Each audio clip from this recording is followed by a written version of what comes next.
I wonder if I could continue my list of hobbies, and the last one that I wanted to talk about, or the one that we had prior, was the pins and buttons. And the nice thing about pins and buttons is wherever you go, you're going to find buttons. If you go to a street fair or if you go to some kind of concert, generally speaking, people will have buttons for sale, or there'll be free buttons advertising something. I used to think that the buttons that had advertisements were not really worthy of collecting, but I've changed my mind because I now realize I can repurpose them, paint over them, give a new slogan or photograph, varnish it, and make it part of the permanent collection. So having said that, I've now repurposed about 200 of ones that were in a drawer from various street events, festivals, things of that sort. So that's become a hobby because I actively pursue it. All of these hobbies are things that I actively do, and I encourage other people, if there is an interest, to find out about it or to let me share what I know, and it works out really well. And of course, I hope to learn more from somebody who, for example, makes buttons, or someone who has their own collection to share.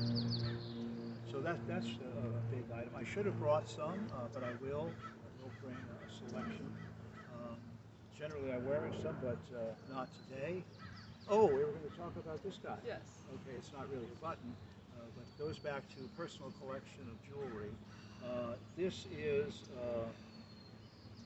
he's been called Lu and Lao by different people, but he's made of, take him off, worth seeing. He's made of wood, and he's been carved and hand painted, and he is, I forget which dynasty, but he's clearly a devil figure, and he has horns on the top of his head. And I'd like to share that with you. Realize that was wood. That's more. If you can raise that up, it's out of the frame. You guys are leaning. Don't guys will lean down. Just yeah, that's perfect. Mm-hmm. And a pretty nice fellow. You got to know each other. We know each other. Had him maybe 10 years, and he's not in the catacombs. He's been on the necklace wall. The necklace wall consists of maybe 100 necklaces. And they're not Leslie's, they're mine. Is those silver asked to borrow them? No. well, she'd probably have to agree to do, so many extra kitchen chores to be able to qualify. No, occasionally she will, but most of them are not her style or her preference. Again, he's become one of my favorites because he never talks back. And he reminds me that there are devils about.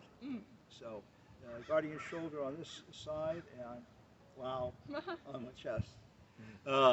Moving right along. After pins and buttons. Actually, I have a question about the pins. Oh, yeah. Have you ever made one from scratch? Like make the entire little...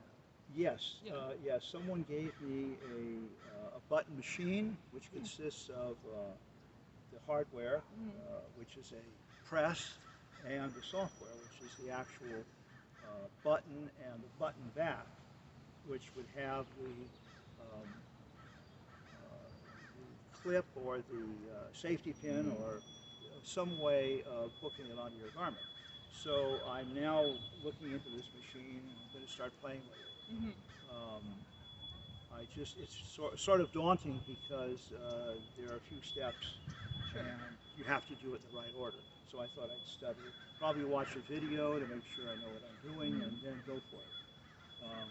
So yeah, I definitely want to make it special because I actually prefer some of my own slogans rather than ones that exist. They're more personal. Would you like to offer a one of those slogans to us Sure, now? sure. One of the slogans might be something like Sir Alex, so that someone might see me and say, "Ah, Sir Alex." That's right. And right away we have an understanding that there's a lordship and there's class system. You're on my fiefdom.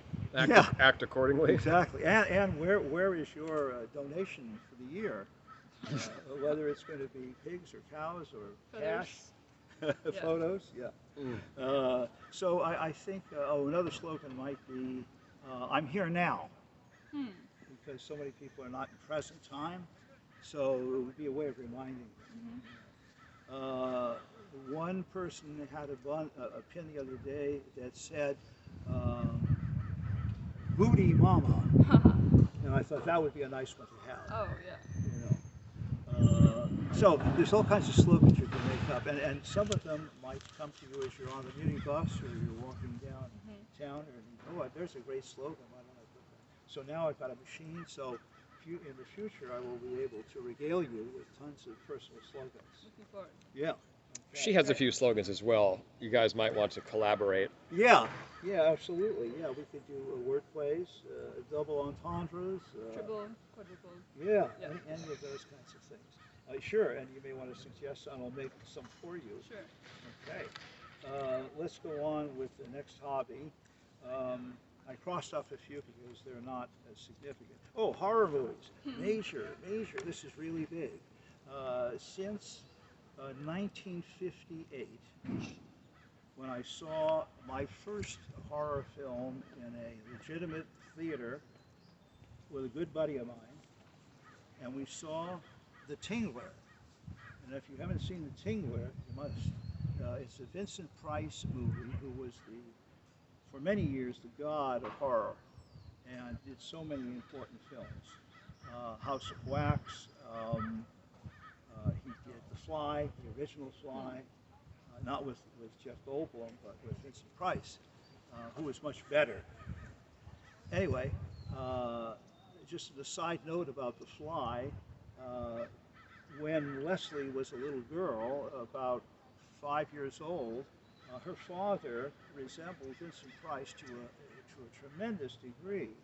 And so when she and her brother saw The Fly on TV, it freaked her out for about a week or so, because every time she would see her father, especially at night, coming to tuck her in, oh no, it's The Fly. So it was really very, very upsetting and frightening for her. But the idea of The Tingler is that there is a kind of a scorpion kind of creature that gets into your spine and controls your body. So when we're in the theater, downtown San Francisco, Market Street, I think it was called The Strand, we're sitting, my buddy and I, watching our first legitimate horror film in a theater. Because of course, we watched them at home. This is the first time. So we're about, let's see, maybe about 14 years old, 13, 14. So we're watching, and when The Tingler comes out for the first time, the seats are vibrating with electric current.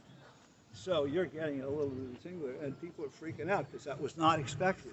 And in those days, they used to do a lot of things with smellorama, or noise that would come from the chair, or there would be shaking motion, and enough to scare people. And some people would actually run out of the theater, especially with Hitchcock's Psycho, where there's a shower scene, and that in itself was so frightening that many women would be afraid to go in their shower after that. It was that scary. And of course, we have to go back to the times where it appears. For example, now it might be campy, but then it was not campy. It was the first time you saw someone knifed in a shower, and it was so vivid and so well done that it was just incredibly scary. So I developed a horror interest, and Leslie, unbeknownst to me, on her own had developed this interest. So when we got together and started watching horror, I started collecting. And then it was VHS tapes. So I still have a great number of VHS horror. And then we went into getting the DVDs as they came out. And so I have a big ledger book which has my study of major films since the beginning of film time, which was probably the 20s. After we get out of silence, we get into talkies, and I have a lot of recorded information about who was who in the film world. We have Nosferatu, which is the whole Dracula idea. Oh yeah, I'm going to raise it up. Raise it up.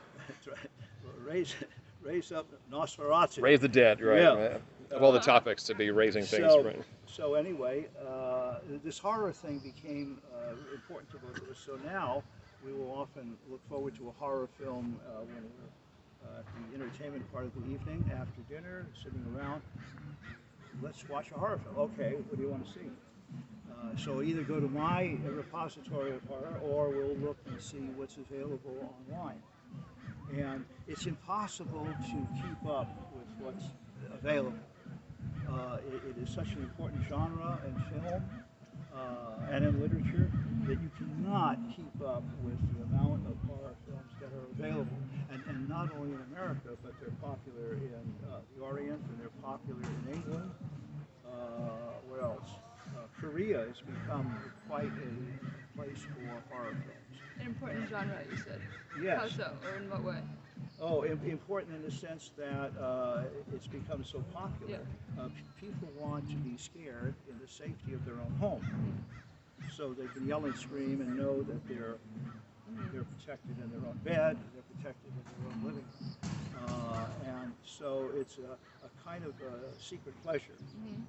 Did that release? No, it doesn't affect us that way. No. Oh. Like a release of the kind of stress. Yeah, sure, get yeah. excited Normal everyday stress, absolutely, yeah. Or maybe the stress of knowing that there are really horrific things that are happening in your own city. In particular, people getting mugged, poor Chinese woman on Market Street. So this is a safe horror in a sense. It's visually strong, but you're safe because it's celluloid. So I think we're not so much concerned about being afraid of what we're looking at. We want to see how clever people are.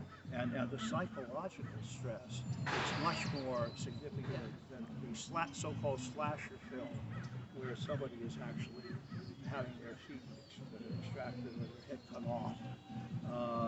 It's ghastly, but it's sort of campy.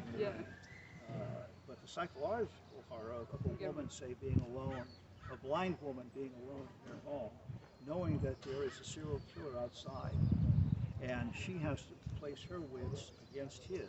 He's trying to get into her house, she's trying to keep him out and keep herself safe, and she's blind. Incredible concept. So that's the kind of thing that would really be of great interest to see how it's done, how that can be done. What do you think of the newer movies versus older horror movies? I think the older are far superior, with a few exceptions. There are a few filmmakers who are really good. Stanley Kubrick in The Shining.